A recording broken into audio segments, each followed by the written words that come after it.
When energy drops, identity remains. There is a kind of discipline that embarrasses people when they see it up close. Not loud. Not heroic. Just present when the body is dull and the room feels heavy. Most people believe discipline rises and falls with energy. When they feel strong, they act. When they feel empty, they wait. They call this being human. They never notice how often waiting becomes a habit. You see it in the mornings. An alarm rings. A hand reaches out. The room is cold. Eyes burn. The chest feels shallow. Someone else is already moving down the hall, steps steady, face unreadable. No speech. No drama. Just motion. That quiet contrast lingers longer than any speech. People don't quit because they are weak. They quit because their discipline lives in the same place as their moods. When energy leaves, discipline leaves with it. The chain breaks without noise. Warriors and monks knew this fracture well. Figures like Miyamoto Musashi trained when strength was absent, not to prove resolve, but because the body had already agreed. The hands wrapped the sword the same way. Knees met the floor without permission. Breath returned slowly while the mind lagged behind. Others watched and felt uneasy, unsure why something so plain felt so final. Low energy exposes the truth. It shows whether discipline is an action you perform or an identity you carry. One collapses quietly. The other stands without asking how it feels. Before you read further, write the habit you abandoned the moment your energy dipped. No explanation. Just the name. He looked capable until the pattern repeated. Let me tell you about someone who looks stable from a distance. He plans carefully. He speaks clearly. His calendar is full of intention. People assume consistency is inevitable. The first week is clean. Shoes placed by the door. Alarm set early. The body responds with novelty. Muscles warm quickly. Breath feels available. Others notice the change and nod approval. That social warmth feels earned, but it is brief. By the second week, the body changes tone. Legs feel dull on the stairs. The mouth stays dry longer in the morning. Sleep doesn't fully release him. He still shows up, but later. Still trains, but shorter. No one comments now. Silence replaces encouragement, and that silence presses on the chest. The third week arrives quietly. Energy dips without announcement. Hands rest longer on the phone before standing. The floor is cold. Knees hesitate above it. A thought slips in, soft and reasonable. Not today. The body listens. The routine fractures without resistance. No failure seen. No collapse. Just absence. From the outside, nothing looks wrong. He still talks about discipline. He still knows what to do. But the pattern has already formed. When energy drops, action disappears. When action disappears, identity loosens. The body remembers this exchange. Contrast this with someone else in the same space. Same hour. Same dull light. Shoulders tight. Eyes heavy. No surge of strength arrives. Still, the belt is tied. The mat receives weight. Breath stutters, then steadies. There is no internal speech. No evaluation. Just sequence. Someone nearby glances over, unsettled by the lack of hesitation. This person is not stronger. The difference sits deeper. Their discipline does not consult energy. The body has learned a script and runs it even when the mind is slow. When fatigue presses, intensity drops, but presence remains. The chain holds. Low energy is not an obstacle. It is a test that repeats daily.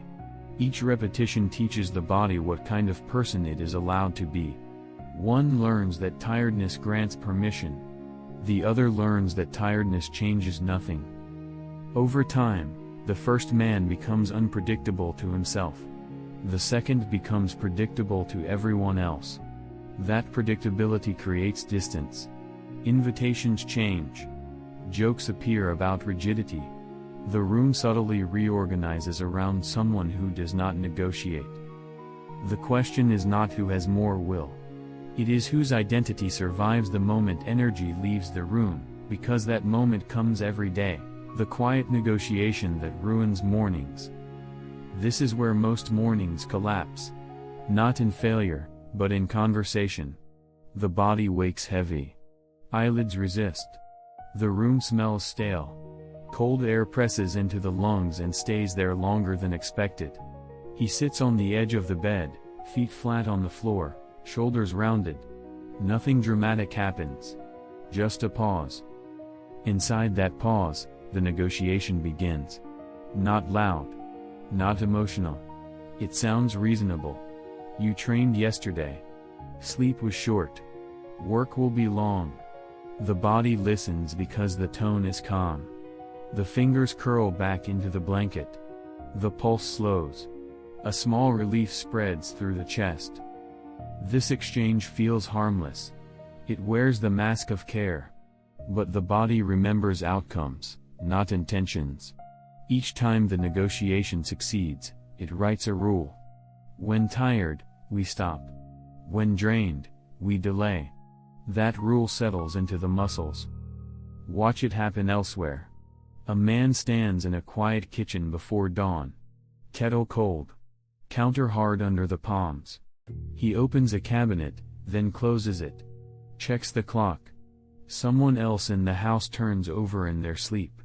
The sound reinforces the decision. Not now. Later. The kettle stays empty. The rule strengthens. In training halls, this moment is visible. Two people bow at the same time. One moves straight to the mat. Knees meet the floor without ceremony. The other adjusts sleeves. Rolls shoulders. Looks around. No one comments. But the difference lands. One body is already inside the work. The other is still discussing terms. Negotiation thrives when discipline depends on feeling. It asks how the body is today. It checks energy levels like weather. When the answer disappoints, it retreats. Over time, this habit creates a fragile identity. Strong only under ideal conditions. Absent when conditions turn ordinary. There is another response, quieter and colder. No argument. No evaluation. When the alarm ends, feet touch the floor. When the floor is cold, the cold is noted and ignored. Hands move to familiar objects. The belt is tied before the mind finishes forming words. Breath catches, then organizes itself around movement. The body moves ahead of consent. This is not force. The face remains neutral. Shoulders stay tight. The ache in the legs is acknowledged without commentary. Someone watching feels a slight discomfort, as if a rule has been broken. Not because the act is impressive, but because it is unbothered. In this second pattern, low energy changes intensity, not direction. Movements slow. Range shortens. Time compresses. But the sequence remains intact. The chain does not break. This teaches a different rule. When tired, we continue. When drained, we adjust. The body learns reliability. Social consequences follow quietly. Friends stop suggesting spontaneous plans. Colleagues notice punctuality that doesn't fluctuate. Jokes appear about being rigid. None of this is confronted. The routine absorbs it. The identity thickens.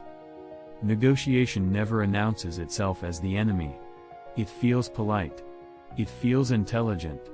But it always asks the same question: do we feel like being who we said we are? Those who answer keep rewriting themselves. Those who refuse stop answering altogether. The moment energy drops is the moment the real discipline is revealed. Not by what you say, but by whether the body waits for permission. When choice is left open, discipline leaks out. Choice feels harmless until it repeats. The schedule is written lightly. Training is penciled in, not carved. The body senses this softness before the mind does. When the hour arrives, nothing pulls it forward. The chair feels adequate. The air feels thick. The moment stretches.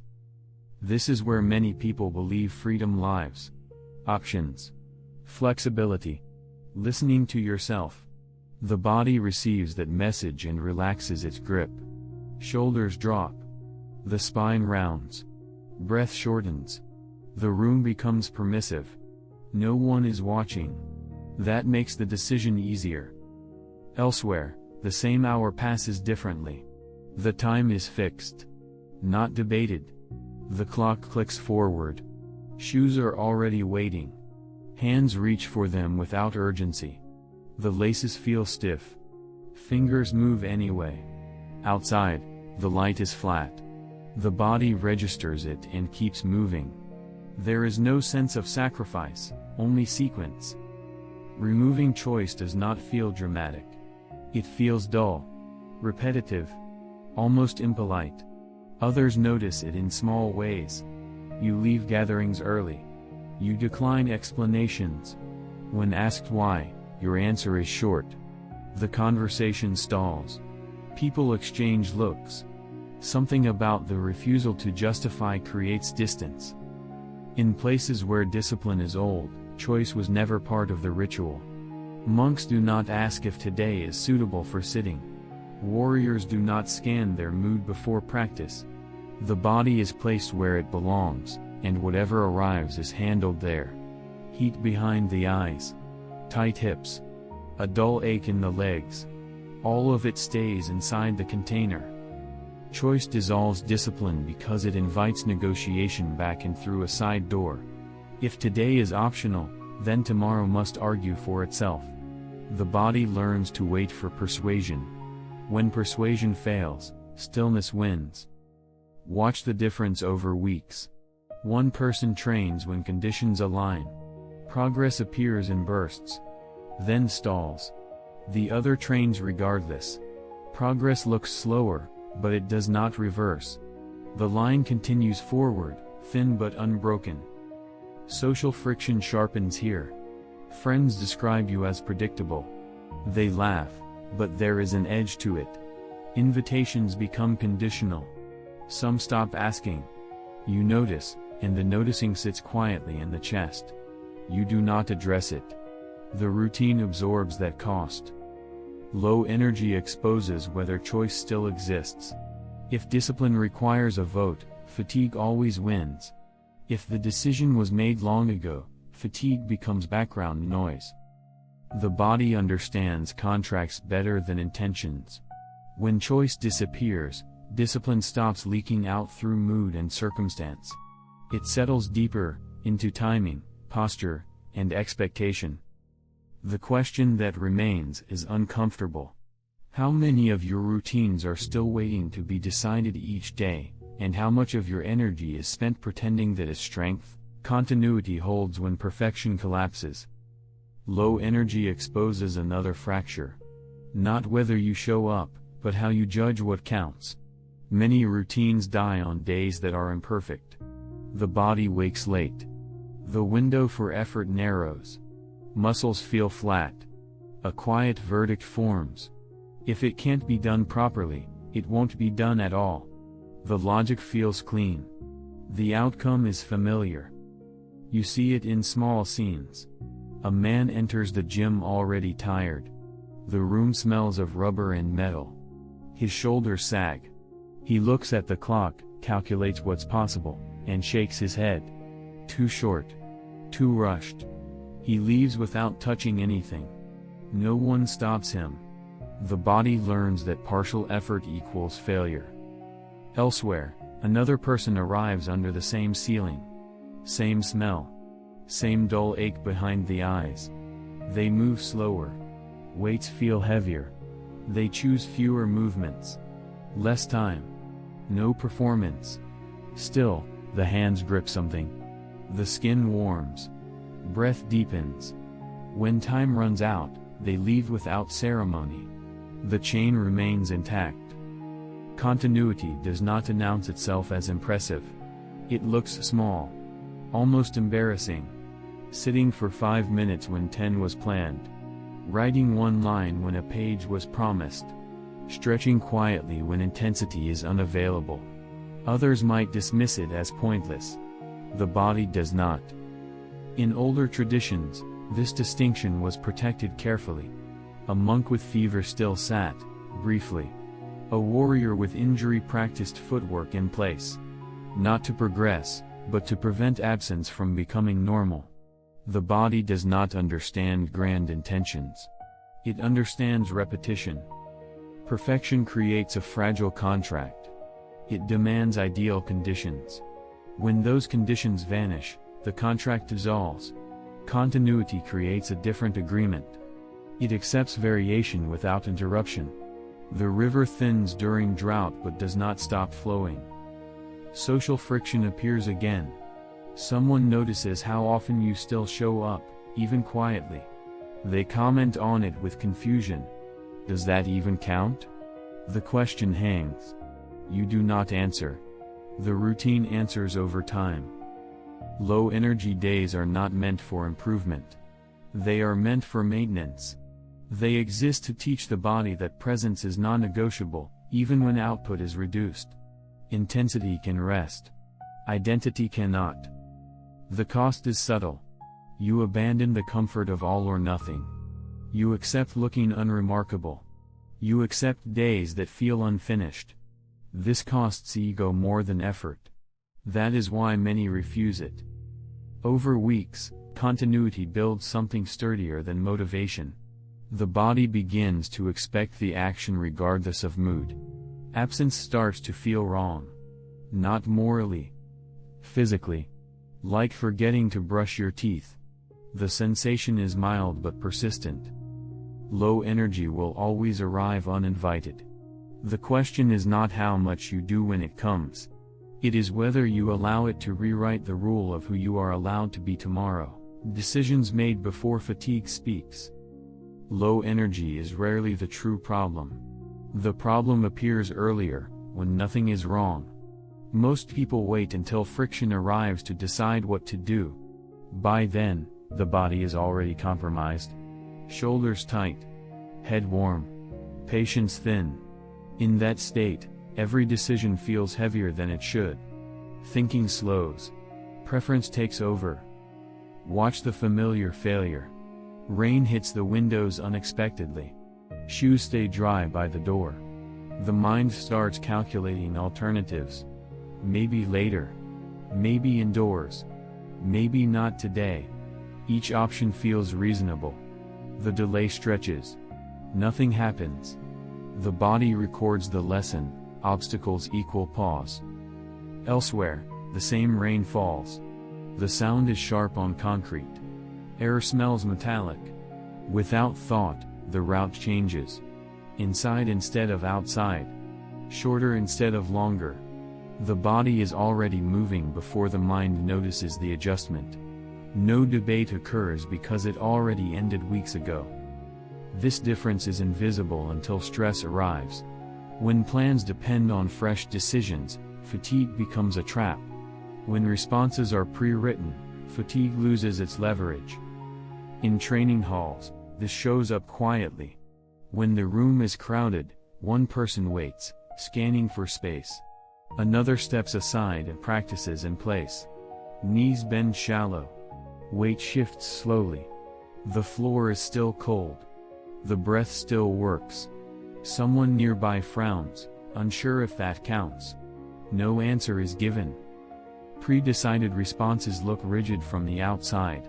When schedule breaks, the next available slot is used without complaint.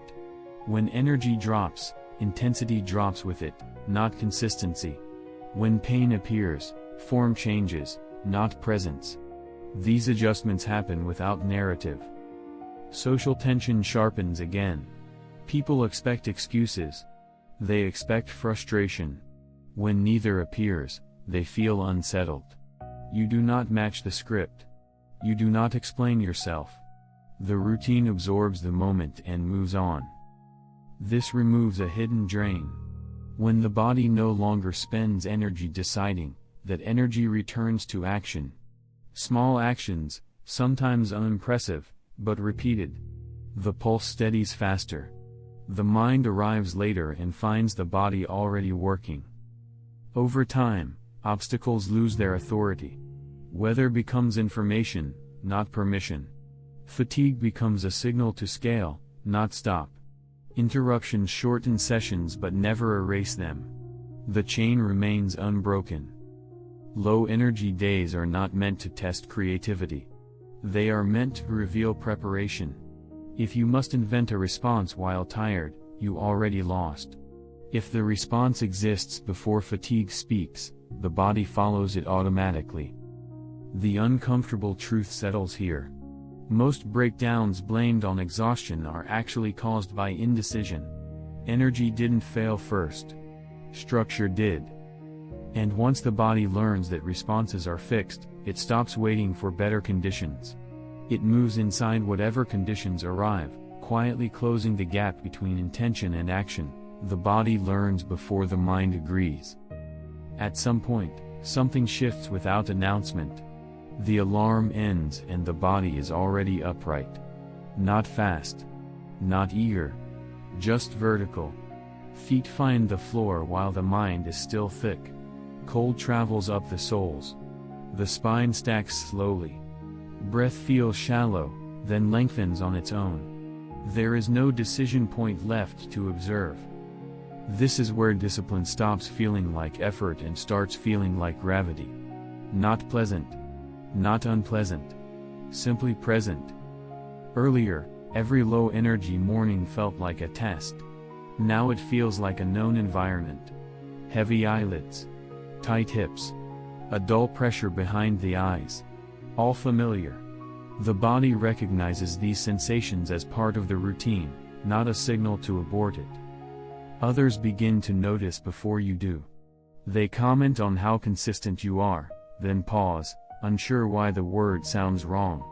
Consistency suggests intention. What they are seeing is something quieter. Predictability without performance. Social friction increases here. People expect fluctuation. They expect explanation. When neither appears, they feel exposed. Your presence highlights their absence. Some joke about obsession. Others grow distant. The room adjusts its expectations around you. This stage confuses those who rely on motivation. They assume you've found a secret source of energy. They don't see the smaller truth. Energy still drops. Fatigue still arrives. You still feel it in the joints and behind the eyes. The difference is that the body no longer asks what to do about it. In older disciplines, this was the turning point. The monk rises before thought. The swordsman practices forms even when the grip feels weak. The writer places one sentence on the page before doubt wakes fully. Action precedes commentary. The body learns patterns faster than beliefs. Once repetition crosses a certain threshold, absence feels foreign. Missing the action creates a subtle discomfort. Not guilt. Disorientation. Like skipping a step on familiar stairs. This is where discipline survives low energy without heroics. When tired, movements shorten. When distracted, attention narrows. When drained, sessions shrink. But they do not vanish. The body completes the ritual and leaves without asking if it was enough. There is a cost. You lose the drama of struggle. You lose the story of overcoming. Days blend together. Progress feels quiet. No one applauds. This emptiness unsettles people who need visible effort to feel justified. But inside, something stabilizes. The pulse settles faster. The breath returns more easily. The mind arrives late and finds the work already done. Over time, this reverses the old order. Thought follows action instead of governing it. Low energy no longer threatens identity. It becomes just another condition the body moves through. The real change is subtle and uncomfortable. You stop seeing discipline as something you activate, and start noticing it as something that waits for you every morning. And once that happens, the question shifts. Not whether you can keep going when energy drops, but whether you could stop without feeling something essential go missing, when others feel unsettled by your rhythm. The change becomes visible in rooms you don't control. You arrive the same way each day. Not early. Not late. Just on time. Coat hung in the same place. Bag set down without scanning. The body settles quickly. Breath evens out. The routine begins without announcement. Someone nearby notices and looks away. This is where discipline starts to cost something social. People test the edges first. They suggest last-minute changes. They ask if you can skip just this once. The tone is light. Friendly. The request carries an assumption that everything is flexible. When you don't move, the air shifts. Not hostile. Just awkward. Your refusal is quiet. You don't defend it. You don't frame it as virtue. You simply proceed. The body follows the sequence it knows, even as the room adjusts around it. Someone exhales sharply. Another makes a joke to break the tension. The joke lands poorly. Predictability unsettles people because it removes negotiation. They can't bargain with it. They can't mirror it easily. It forces a contrast they didn't ask for. Your consistency reflects their variance without accusation. Low-energy days sharpen this contrast. You move slower. The shoulders still feel tight. The legs still ache. There is no glow of effort. No visible enthusiasm. Yet the action happens anyway. This confuses those who believe consistency requires excitement or force. In older paths, this social distance was expected. A monk's schedule did not bend for convenience. A warrior's practice did not pause for company. The point was not isolation. It was clarity. The body knew where it belonged at certain hours. Others learned not to interfere. Over time, people adapt. Some stop asking. Some stop inviting. A few watch more closely. They don't comment, but they start adjusting their own behavior around you. Meetings begin on time. Jokes end sooner. The environment shifts subtly. This is not influence in the modern sense. It is gravity. Repetition without explanation creates a field others respond to whether they like it or not. Low energy no longer threatens this structure. Fatigue only softens the edges. It does not collapse the form. The body has learned that showing up is not a statement. It is maintenance. At this stage, discipline stops feeling personal. It feels procedural. Like washing hands before a meal. Like locking a door at night. You don't announce it. You don't debate it. You notice it only when it's absent. This is the final tension. When discipline becomes this ordinary, you lose the excuse of struggle. You can no longer claim effort as identity. What remains is quieter and heavier. If you tried to abandon it now, it wouldn't feel like rest. It would feel like disorder. And the body, having learned its rhythm, would register that disorder immediately. What remains when energy is gone? Discipline is not something you summon when conditions are right. It is what remains when conditions withdraw. Low energy was never the enemy. It was the revealer. It stripped away enthusiasm, mood, and self-talk until only structure was left.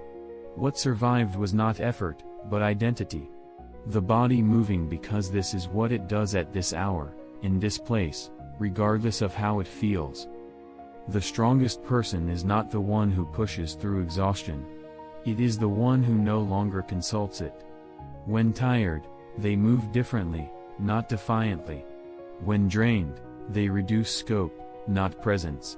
There is no inner speech congratulating resilience. There is no story of sacrifice. The action happens and leaves no residue. This is why the disciplined person looks calm even on empty days. There is nothing to win and nothing to prove. The routine holds the body the way a path holds footsteps. You follow it because stepping off feels wrong, not because staying on feels heroic. Most people search for energy to begin. This guarantees inconsistency. The one who survives low energy does not begin anymore. He continues. That difference is small in appearance and total in consequence. At this stage, discipline stops being personal. It is no longer a trait you describe. It is an order your body obeys without ceremony. Miss it, and something feels out of place. Keep it, and the day settles. Comment one action you will perform tomorrow even if your energy collapses. One sentence. No explanation,